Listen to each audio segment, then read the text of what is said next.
परमेश्वर रस है, परम रस है, परम आनंद है, और उस परम आनंद की प्राप्ति की ही इच्छा सब मनुष्य मात्र रखते हैं। सभी की एक ही इच्छा होती है, जीवन रसपूर्ण हो जाए, प्रेम पूर्ण हो जाए, शांतिमय हो जाए। सबकी यही कामना रहती है कि जीवन के अंदर से वो जो चीजें हमारी रसमयता को खत्म करती हैं, जीवन को जो निरस कर दे, ऊबने लग जाएं, रोने लगें, दुखी होने लगें, भयभीत होने लगें, चिंतित होने लगें, जो भी इस संसार के दुख हैं उस सबको ही नीरसता कहा जाता है। उस नीरसता से हम वंचित हो जाएं, मतलब उससे बच जाएं और जीवन रसमय हो जाए, वह रस ही आनंद कहलाता है। उपनिषदों में उसको यही कहा, रसो वही सह। तैत्तिरीय उपनिषद हमारा एक बड़ा महत्वपूर्ण उपनिषद है। 11 उपनिषद प्रमुख माने गए हैं। लगभग 250 उपनिषद इस समय भी उपलब्ध हैं,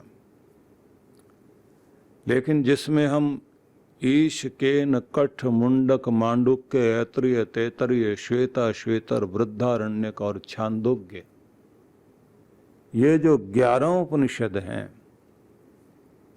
इन 11 उपनिषद में एक उपनिषद है जिसका नाम है तैत्तिरीय उपनिषद। इसी उपनिषद में यह भी दर्शाया गया है कि किसी एक शिष्य को जो अंत्यवासी हो गया, मतलब गुरु की शरण में रहकर शिक्षित हुआ और विदाई की बेला में पहुंच गया, तब उस समय गुरु उसको जो उपदेश देता है उसमें ये संदेश आता है कि पुत्र, वैसे तो जो कहना था सब कह दिया, लेकिन विदाई की बेला में तुम्हें एक शब्द और कहना चाहता हूं। न प्रमदितव्यम, तो प्रमाद न करना, आलस्य न करना। किसमें? स्वाध्यान म प्रमद न प्रमदितव्यम। खुद को जानने के लिए, स्वाध्याय करने के लिए, ज्ञान अर्जन करने के लिए, सीखने के लिए सदा तैयार रहना। उसमें लापरवाही, आलस्य और सांसारिक बाधाएं कुछ भी आए, लेकिन तुम इसको महत्व जरूर देना कि जीवन का विकास इसी आधार पर होता है कि व्यक्ति के जीवन में जानना समाप्त नहीं होना चाहिए, जानना जारी रहना चाहिए। और यहां तक कहा, बोलने में, व्यवहार में सत्यम वद, धर्मम चर, सत्य को कहना और धर्म का आचरण करना। ये सब कहने के बाद भी एक शब्द और कह दिया, यान्यस्माकं सुचरितानि तानि त्वयि उपास्यानि। गुरु जब ये कहता है कि तुमने मेरे समस्त अच्छे चरित्र को, अच्छी चीजों को, अच्छी शिक्षाओं को, अच्छे आचरणों को देखा, तो वो तो तुम उसके हिस्सेदार बनना, लेकिन मनुष्य का चोला है, त्रुटियां, गलतियां मनुष्य से होती हैं, बस तू उसका हिस्सेदार मत बन जाना कि तेरे जीवन में कोई कमी न रह जाए। क्योंकि हम सब की यात्रा पूर्ण की यात्रा है, और पूर्ण की यात्रा पर निकले हैं, तो पूर्णता प्राप्त करने के लिए जीवन में कोई भी अधूरापन न रह जाए, और पूर्णता देगी शिक्षा, ज्ञान। तो बड़ा अद्भुत उपनिषद है तैत्तिरीय उपनिषद। लेकिन उसी में आगे चल करके परमात्मा के संबंध में जो कुछ कहा वो बड़ा अद्भुत है। जब ये कहा कि भगवान क्या है, रसो वही सह, वह रस है, वह आनंद है। और इस पूरे संसार में प्रत्येक व्यक्ति की एक ही चेष्टा रहती है, वो अपने आनंद तक पहुंचना चाहता है। पहुंचना चाहता है जहां उसको पूर्ण सुख मिल सके, जहां उसे पूर्ण शांति मिल सके, जहां संतुष्टि मिल सके, जहां वो संतुलित होकर के रह सके, जहां निर्भय रह सके, जहां निश्चिंत रह सके। और उस रस को कहा गया अमृत। अपने अमृत को पाने की चाह प्रत्येक व्यक्ति की है। अमृत को भी अगर समझना है तो एक विच्छेद करके देखें। एक शब्द है अमृत और एक अमृत, जो मर गया और जो नहीं मरा। तो सबकी एक इच्छा जरूर रहती है कि मैं मेरे बाद भी रहूं, मेरा नाम रहे। दूसरे शब्दों में कहें तो व्यक्ति मरने के बाद भी जीवित रहना चाहता है। इसको अमृत बोलते हैं। अब वो किस रूप में रहना चाहता है कि मेरी याद चले। कुछ ने कहा मेरी वंश बेल चले, किसी ने कहा कि मेरे कार्य दुनिया में रहे, मेरी चर्चा रहे, मेरे बाद भी मेरी चर्चा रहे। और वो चर्चा किस तरह की रहे कि मुझे अदब से, सम्मान से, प्रेम से याद किया जाए। तो इसको कहते हैं कि अमृत की प्राप्ति, जिसको ये भी कहा जाता है कि व्यक्ति के साथ में एक शरीर तो उसके कृत्यों को करने वाला शरीर है, एक वो जो कृत्य हो चुकने के बाद उसका शरीर दुनिया में रहेगा, उसकी करने का शरीर रहेगा, उसके कर्मों का शरीर, उसकी कीर्ति का शरीर दुनिया में रहेगा। आदमी ये था। और कमाल ये है कि हम सब लोग दूसरे का आगा पीछा सब कुछ देखते हैं, लेकिन हमारी पीठ तो दुनिया ही देखती, वो हम नहीं देखते। और पीठ पीछे हमारा जो चलता है वो हमारा वो शरीर चलता है जिसको कीर्ति का शरीर कहते हैं। अब वो कैसा बन चुका है वो हमें नहीं दिखाई देता, लोगों को दिखाई दे रहा होता कि ये है। और उसका एक नाम भी लोग रख लेते हैं।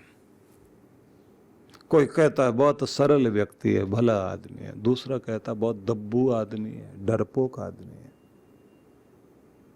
एक कहता है बहुत शांत व्यक्ति है।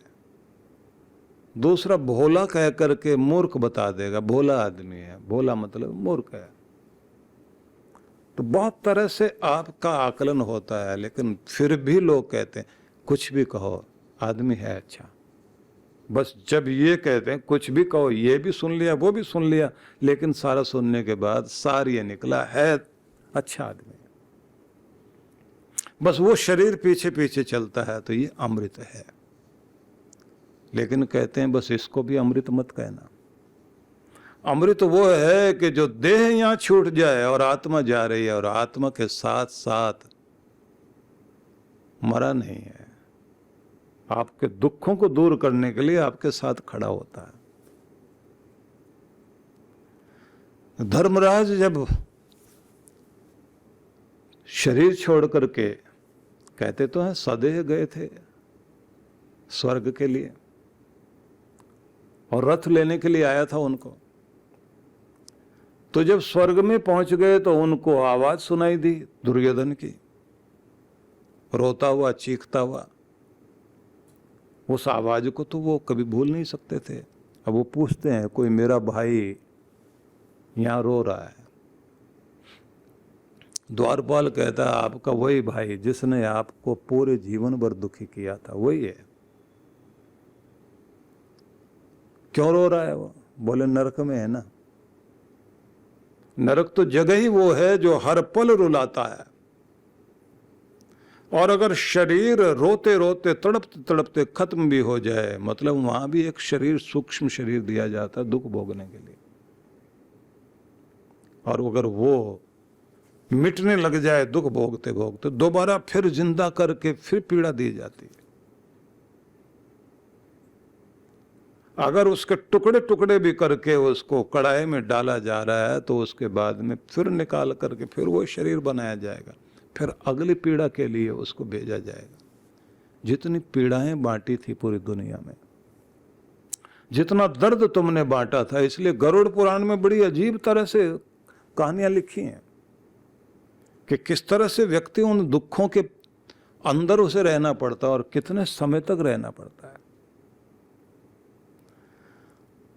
तो अब ये पूछ रहे हैं कि वो रो रहा है तो क्यों रो रहा है, तो बोले उसके कर्म रुला रहे हैं कि वो नरक में खड़ा हुआ।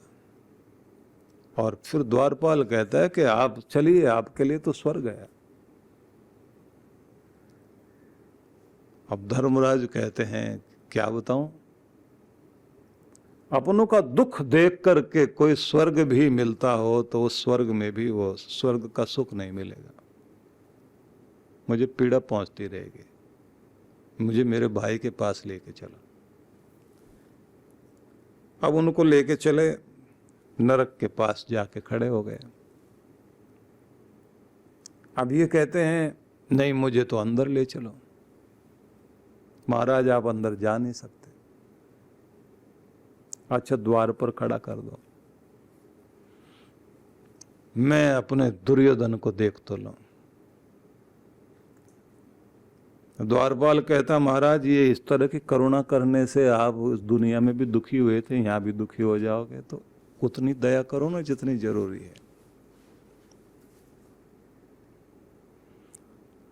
युधिष्ठिर उसकी तरफ आंखें ऊपर उठाकर कहते हैं कि आप शांत होइए और मुझे अपने भाई की तरफ देखने दो। अब दुर्योधन पीड़ा भोग रहा है, तड़फ रहा है, और इधर अचानक उसको थोड़ी शांति मिली, जैसे कोई आग में झुलसते हुए को कहीं से कोई ठंडी हवा मिली हो। दरवाजे से वो हवा अंदर पहुंच रही है। अब वो थोड़ा चैन लेता है और उधर की तरफ देखता है कि भाई बताओ तो सही, ये ठंडी हवा का झोंका कहां से आया, ये मेरे घावों पर मरहम कौन लगा रहा है, ये कौन है जो मेरी पीड़ा को दूर कर रहा है। तो नरक का अधिकारी उस समय कहता है कि देखो तुम्हारा भाई खड़ा है बाहर। कौन भाई? बोले वही जो स्वर्ग का अधिकारी है, तुम्हारा युधिष्ठिर खड़ा है और तुम्हें देखने के लिए आया।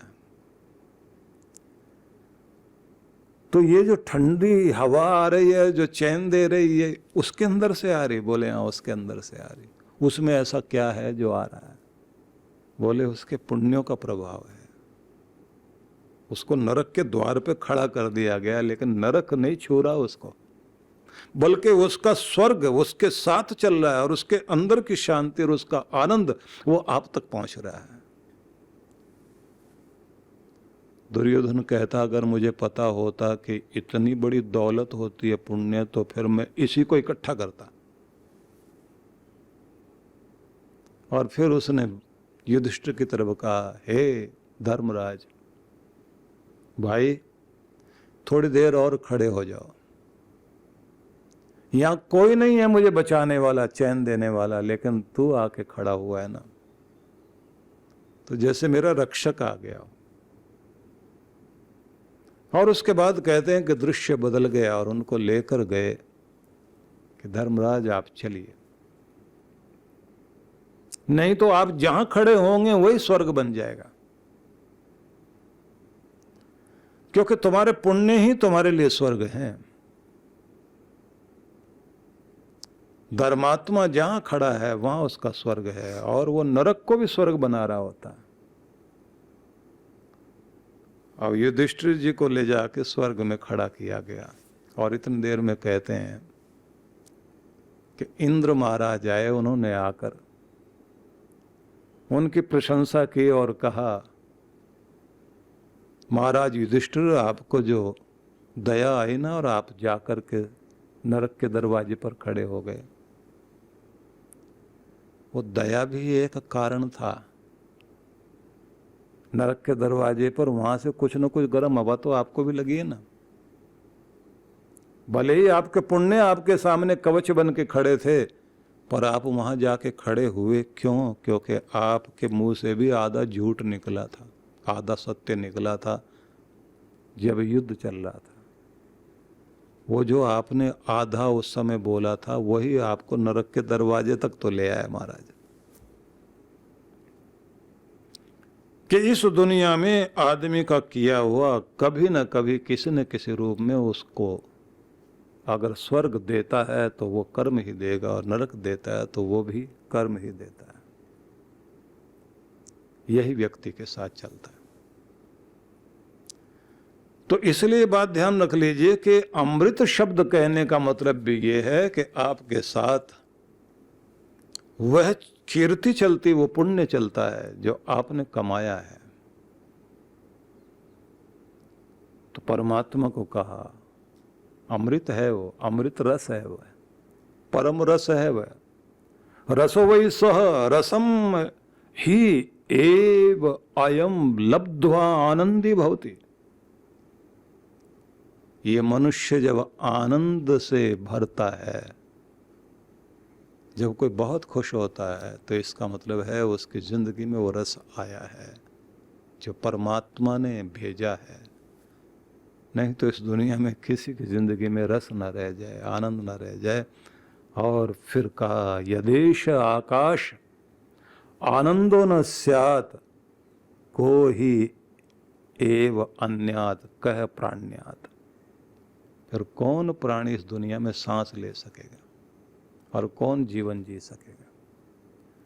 सर्वव्यापक परमात्मा आकाश की तरह सर्वत्र है और सर्वत्र उसका आनंद फैला हुआ। उस आनंद के क्षण के लिए दुनिया जीवन जी रही है, और अगर वो आनंद खींच लिया जाए इस दुनिया से, ये दुनिया कभी की नष्ट हो जाए। कौन सांस लेना चाहेगा? कोई सांस नहीं ले पाएगा। परम पूज्य श्री सुधांशु जी महाराज के पावन सानिध्य में अमृत ज्ञान वर्षा बेंगलुरु 17 से 20 जुलाई 2025। कार्यक्रम की रूपरेखा शुभारंभ 17 जुलाई सायं 5 से 7 बजे, 18 एवं 19 जुलाई प्रातः 10 से 12 बजे, सायं 5 से 7 बजे। स्थान Purnima convention hall, 31st cross, 16th main Jayanagar, 4th block, Bengaluru. 20 जुलाई प्रातः 11 बजे। स्थान श्री धाम आश्रम, आदि विश्वनाथपुरा, राजन कुंटे, बेंगलुरु। आयोजक विश्व जागृति मिशन, बेंगलुरु। संपर्क सूत्र